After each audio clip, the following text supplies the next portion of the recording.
Bueno, dentro de estructuras reticuladas, hablemos de estructuras en términos más genéricos.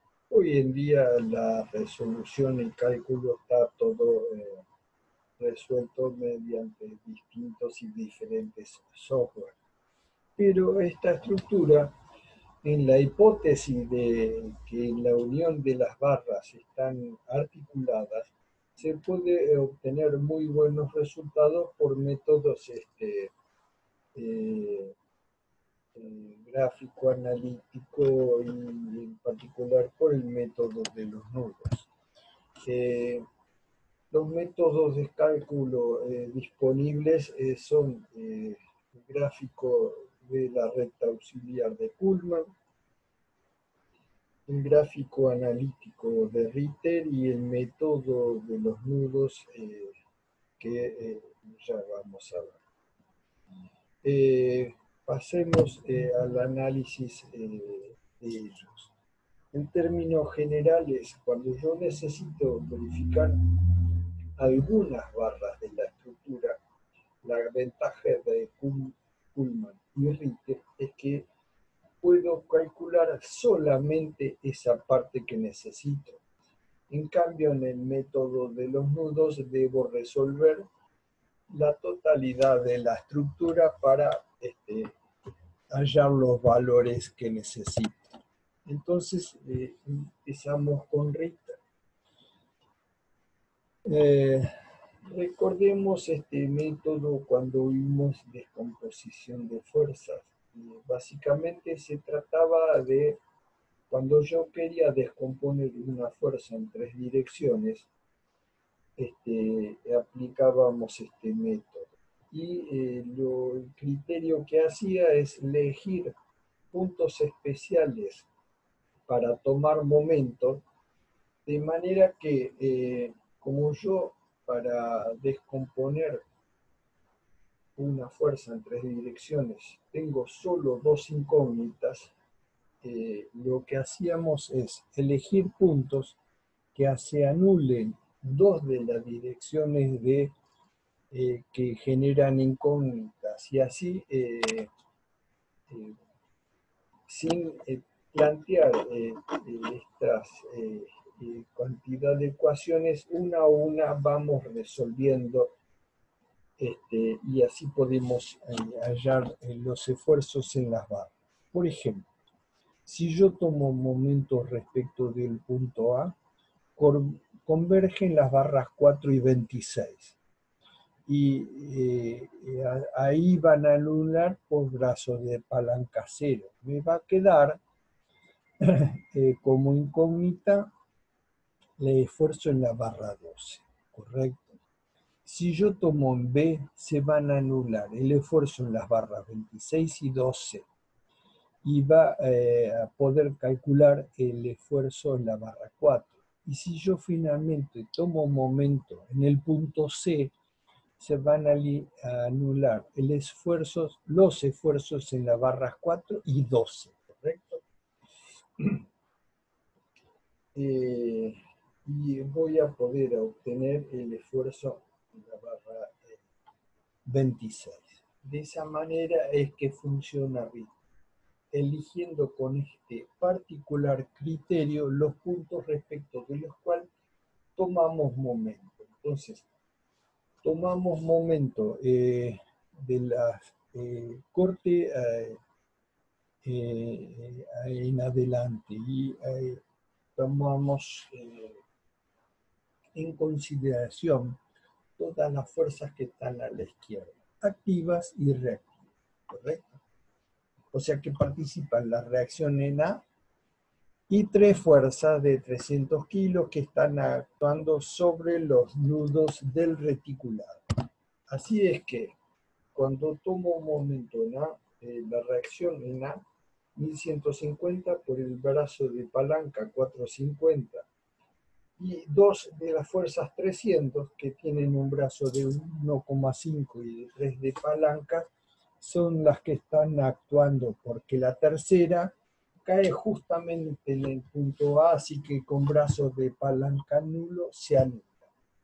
Y Entonces nos queda el esfuerzo en la barra S12 por el brazo de palanca Z. Única incógnita que tenemos es ese 12, entonces despejamos el esfuerzo en la barra 12 y obtenemos el resultado de la misma. Con el mismo criterio tomamos centro del momento en el punto B y allí vamos a notar que anulamos en B 26 y 12 los esfuerzos en esas barras. Vamos a obtener de acá el esfuerzo en la barra 4. Y como nos corrimos de A, actúan la reacción 1150 y las tres fuerzas de 300, ¿correcto? Esas tres fuerzas respecto del punto B tienen los brazos de palanca que mostramos, 450, 3 y 1,50, ¿correcto? Y 6 en el caso del del brazo de la palanca de la fuerza que está actuando en RA como fuerza reactiva, 1150 por 6. Entonces, allí obtenemos nuevamente el esfuerzo en una de las barras, en este caso el de la 4, ¿correcto? Y resultando el valor que muestra la placa. Y cuando finalmente tomamos momento en el punto C, lo que vamos a ver que anulamos en C es los esfuerzos en 4 y en 12, ¿correcto? Obteniendo el de esfuerzo en la barra 26. De esta manera y planteando las ecuaciones queda el esfuerzo de las cargas 300 por todos los brazos de palanca y el esfuerzo en la 26, obviamente la fuerza reactiva en el punto C se anula por brazo de palanca 0 y interpretado 2,70 m en la escala por el esfuerzo en 26, obtenemos así el valor del esfuerzo en la barra 26. Así es como funciona Ritter y salvamos la indeterminación de tener dos posibles ecuaciones y tres incógnitas, planteando fuerzas y equilibrio de fuerza. De esta manera es que Ritter facilita la resolución parcial en el caso de la estructura. Kuhlmann plantea la construcción de una recta auxiliar, como podrán recordar o repasar de las clases de descomposición de fuerzas en tres direcciones. El concepto acá es similar. Lo que hace es descomponer primero en una dirección y en la recta auxiliar de Kuhlmann. Y después la recta auxiliar de Kuhlmann en las dos direcciones restantes, para resolver la indeterminación de tener una sola fuerza y tres direcciones en que descomponer. El secreto de esto está en elegir la recta auxiliar convergente con un punto en el cual estén aplicadas dos de las direcciones. En este caso ese punto es el punto 6 y al cual convergen los esfuerzos de la barra 4 y la 26. Entonces, como muestra la figura, la recta auxiliar va a ir desde ahí a el punto de encuentro con la otra dirección, o sea, la dirección de la barra 12, con la intersección de la fuerza resultante izquierda. Entonces, primero lo que hacemos es obtener una resultante gráfica de las fuerzas 300, 300 y 300 y de la fuerza reactiva que era 1150. Se obtiene resultante izquierda que representa a todas esas cuatro fuerzas que están localizadas a la izquierda del corte que genera la sección MM. Entonces, los pasos son, primero descompongo la resultante izquierda en las direcciones 12 y en la auxiliar de Coulomb. Y después, la fuerza que queda sobre la recta auxiliar de Coulomb, voy a descomponer en las direcciones 4 y 26, que representan los esfuerzos en dichas barras. Ese es la mecánica, ese es el procedimiento y la forma de obtener los esfuerzos en esas tres barras por ese método gráfico. Dicho esto, y hecha la salvedad que la mayoría de la resolución de estas estructuras se realiza mediante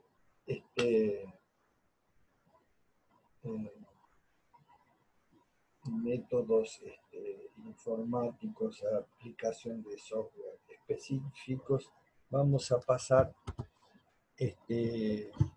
al desarrollo del método de los nudos. Aquí es la placa donde se puede ver en mayor detalle los dichos que le comentaba.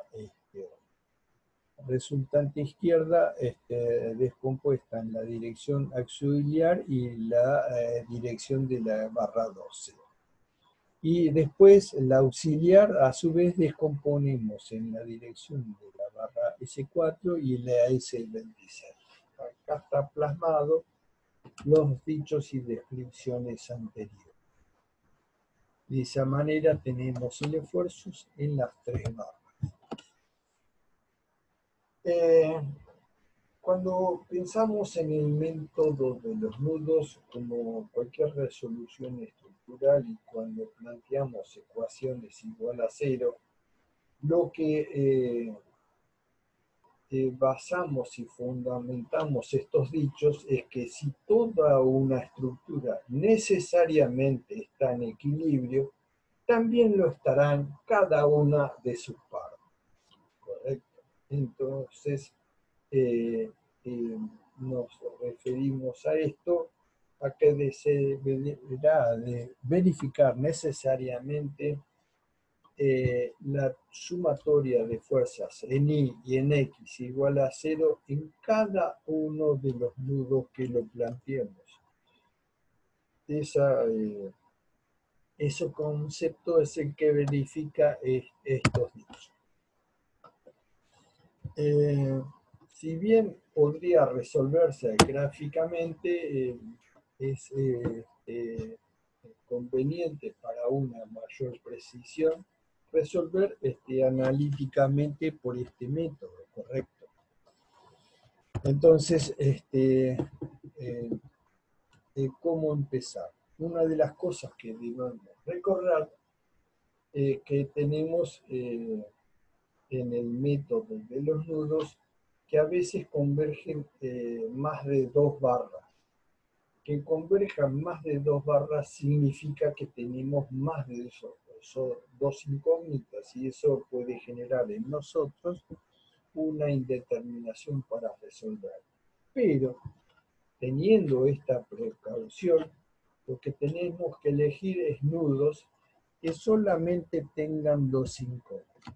Para ello, en este caso, podemos pararnos en el nudo 1, a la izquierda de todo, que tiene la resultante en el apoyo y además tiene solamente que convergen la barra 1 y 9 y un determinado ángulo que forma, ¿correcto? Entonces, planteamos una ecuación que es la de la barra sobre las x igual a 0, el esfuerzo en la barra S1 por el coseno de alfa más el esfuerzo en la barra 9, que como coincide con el eje se toma toda su intensidad porque el coseno de 0 será 0, y así tenemos que queda menos S1 por el sentido que le damos a la fuerza por el seno de alfa más 1150, que es el esfuerzo en la barra 9.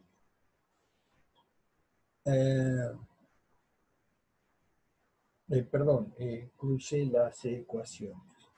S1 por el coseno de alfa más S9. Y en el caso de los ejes Y, menos S1 por el seno de alfa más 1150, que es la fuerza reactiva. Entonces, de allí podemos obtener el esfuerzo S1 despejando.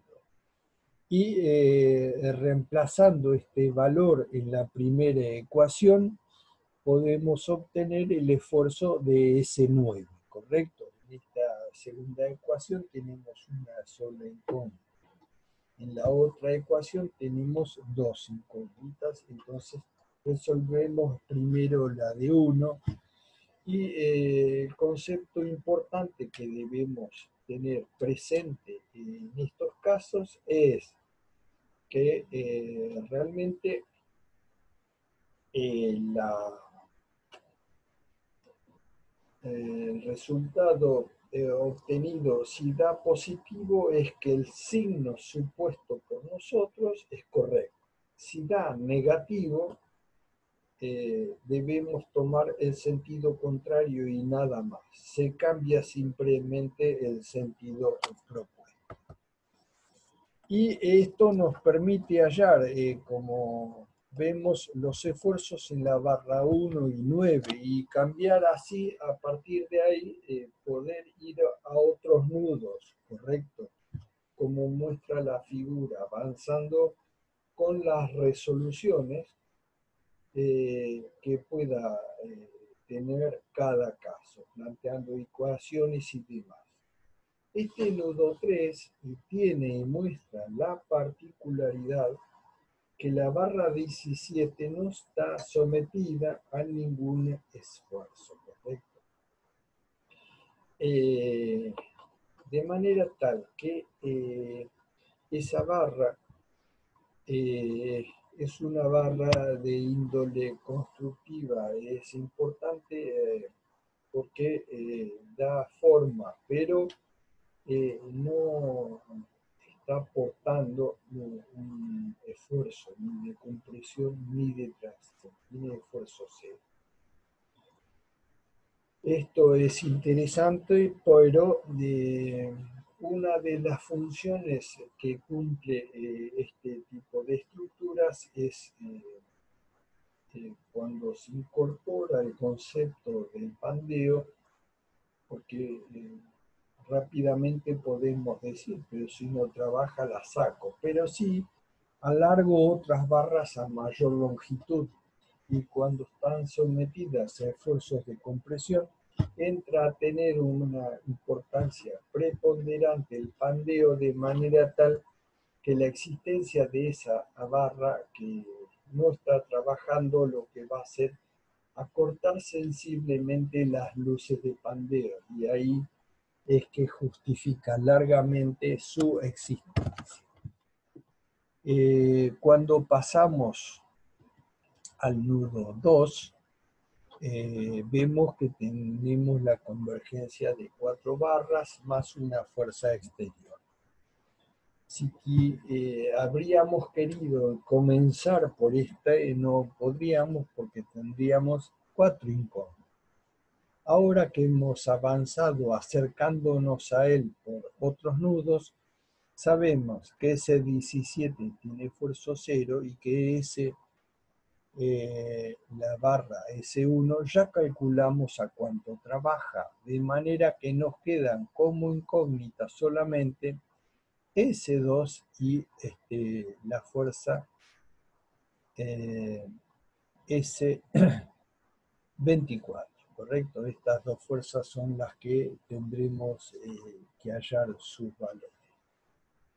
De manera tal que ahí planteamos las ecuaciones y dejamos abierta la posibilidad de resolver reiteradamente vamos aplicando en cada caso y avanzando hasta resolver la totalidad de la estructura. Hay un comentario interesante para hacer que cuando el reticulado es simétrico, a partir del eje de simetría, si bien podemos avanzar calculando estos nudos, tendría que estar dando igual si es simétrico geométricamente y tiene además simetría de carga, como en este caso, no debiera ser necesario. Pero si lo hacemos, tendría que dar los mismos esfuerzos que su barra melliza o equivalente de la otra mitad en relación a la simetría. Bueno, esto nos da un panorama de cálculo. Entonces, básicamente tenemos el método de los nudos para resolver toda la estructura y obtenemos valores aptos para el dimensionado con toda tranquilidad. En el caso, cuando necesitamos saber alguno solamente, podemos aplicar el Ripper y Coulomb. Bueno, hacemos una breve pausa, un breve descanso y enseguida continuamos con la tercera parte. Gracias.